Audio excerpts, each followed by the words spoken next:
Dámy a pánové, toto je první vysílání Rádia Láskovo z ostrova Lastovo, nejvzdálenějšího osídleného ostrova Chorvatské republiky. Možná nejoblíbenější země českých občanů, protože na té se tak nějak shodneme.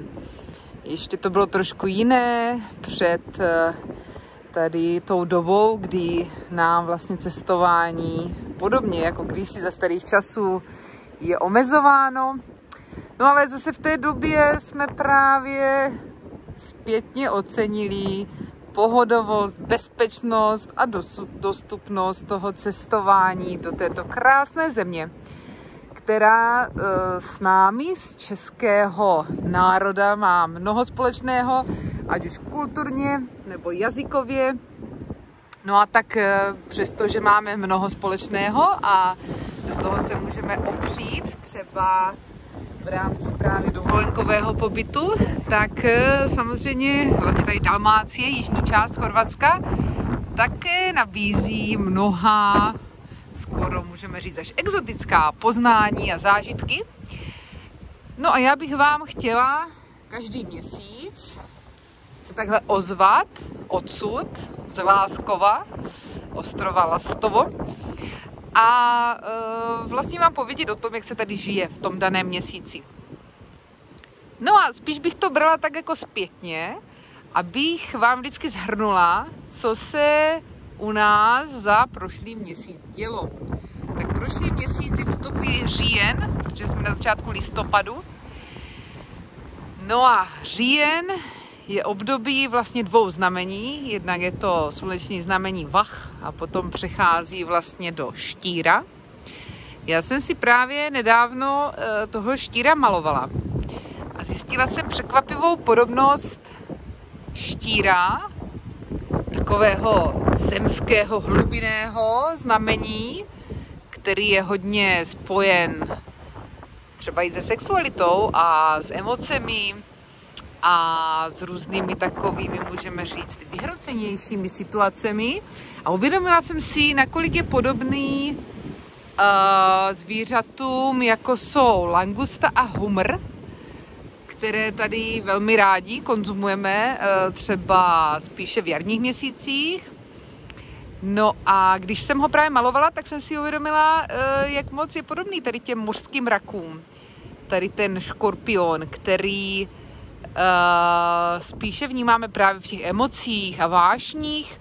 No a zase toho raka vnímáme jako takové znamení spíše citlivé, citové, rodinné. No ale já v těchto dvou znameních hledávám právě i mnoho podobností. No a v měsíci říjnu Dalmácie a co v ní vlastně dozrává za plody.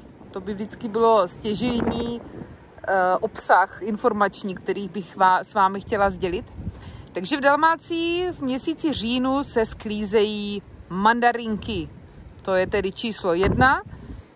Možná jste zaznamenali na mých kanálech, tak jako už nějakou delší dobu podporuju třeba jedno OPG, neboli rodinné hospodářství z oblasti řeky Neretvy, kteří mají vynikající mandarinky a nechala jsem si od nich poslat taky tady na ostrov Lastovo, takže za 2 dny chorvatskou poštou jsem ty mandarinky obdržela, ale to jsou skvělé, jsou šťavnaté, jsou naprosto perfektní, jsou to mandarinky bez pecek.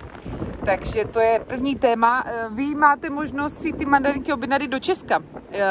Oni to vlastně dodávají pomocí služby, myslím si, GLS a vy si můžete vlastně objednat bedničku mandarinek přímo do České republiky. Samozřejmě ta svěžest, se kterou ty mandarinky dostanete, nedá se to porovnat s tou masovýrobou, jo, kde to ovoce leží v různých skladech a převáží se a tak dále. Takže tady pěstitel vlastními rukami se svými nejbližšími rodinnými příslušníkami a několik vlastně má i profi sběračů, tak vám to obere, dá vám to do té krabice a vám to přijede domů přímo takhle, bez jakéhokoliv zprostředkování. Můj neziskový fond vlastně pouze nabízí rodinným hospodářstvím tohoto typu prostor, na kterém vlastně se mohou právě třeba lidé českého původu o této službě dozvědět. Takže nejde tady rozhodně o žádný provizní prodej nebo nic takového. Ceny, které vám vlastně nabízí přímo ten pěstitel, tak to jsou ty ceny, které vidíte. Takže to jsou mandarinky. Další sezónní potravinou, snad ještě číslo 1, jsou samozřejmě olivy. Takže v tuto dobu začínáme sbírat olivy, především na olivový olej. V některých místech se tedy dají sehnat i jiné výrobky z oliv, ale je to opravdu spíše výjimkou. Tady v Dalmácii se skutečně soustředíme na ten olivový olej. Většinou tedy pro vlastní potřebu, no a samozřejmě určitá část těch pěstitelů také vyrábí olivový olej na prodej. Já sbírám olivy vlastně od začátku svého pobytu, když jsem tady začala se větší část roku vyskytovat v Dalmácii. V roce 2017 jsem vlastně žila v Bristu na Makarské riviéře a tam jsem pomáhala se sběrem místnímu pěstiteli, který mám pocit, že i v tom roce dostal právě medaile za to, že ten jeho olej je skvělý. Tam se tedy ten olej dělá takovým způsobem, že se sbírá ručně, ale i také pomocí různých hřebínků a sbírají se tedy ty olivy z toho stromu ještě ve chvíli, kdy jsou jaksi ještě lehce nedozrálé, můžeme říct. Zatímco třeba tady na ostrově Lastovo se dodržuje opravdu ten starý způsob, kdy se čeká, až vlastně ty olivy opravdu spadnou samy a teprve potom se ze záchytných různých sítí sbírají. Takže ten olej, který se většinou konzumuje na Makarské riviéře, místního mají rádi takový lehce nahořklý, že jakoby trošku i zapálí v krku a podle toho oni rozeznají ten olej, který vyhovuje. A tady naopak ten olej, který třeba se dá sehnat z ostrova Lastovo, je takový jemný a nemá tady tuhle vlastnost. Ale je pravda, že třeba ostrov Lastovo má svého oleje teda velmi málo, spíše to slouží pro vlastní potřebu. Maximálně pro hosty třeba, kteří tady se vyskytují v sezóně a tak dále. Takže nějaký veliký prodej odsud úplně nefunguje. I když tady máme místní ženu, která vlastně se věnuje přímo výrobě oleje z divokých oliv. Tady na ostrově ještě máme i tyhle stromy, těch původních divokých olivníků.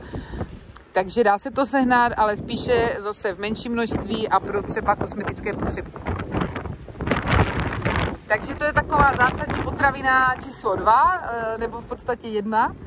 A taky v tuto dobu už se dají sehnat čerstvé citrony, i když ta sezóna citronů potom pokračuje ještě přes celou dobu vánoční i po novém roce a některé citronovníky dokonce plodí celý rok. Další takovou významnou potravinou, která je znamením vlastně tady měsíce října, jsou granátová jablka, která také dozrávají v tuto dobu. Granátová jablka pro mě jsou opravdu symbolem takového jakéhosi rajského vzezření zahrady. Myslím si, že to je jedna z nejkrásnějších stromů a vlastně dřevin takhle třeba do zahrady, pokud máte podmínky na to, aby tam tahle rostlina prosperovala. No a samozřejmě je to taky nádherný objekt pro výtvarné umění. No a jejich chuť je samozřejmě nepopsatelná. Já jsem ji zmiňovala, tady to rodinné hospodářství, se kterým spolupracuju z oblasti Neretvy. Oni také dělají tedy džus z granátových jablek, takže ten si zase můžete dopřát třeba i v České republice, když si objednáte. A jinak je dobré sem třeba přijet v říjnu a zažít ty granátová jablka přímo ze stromu, ještě s tou živou pránou před jakýmkoliv zpracováním.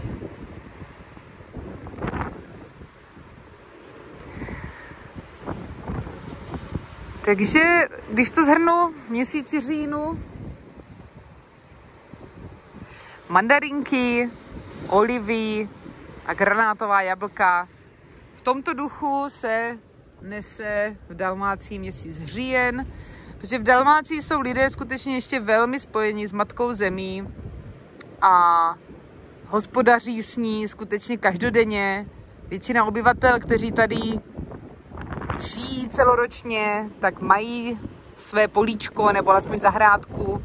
No a kolem těchto plodin se točí vlastně náš život.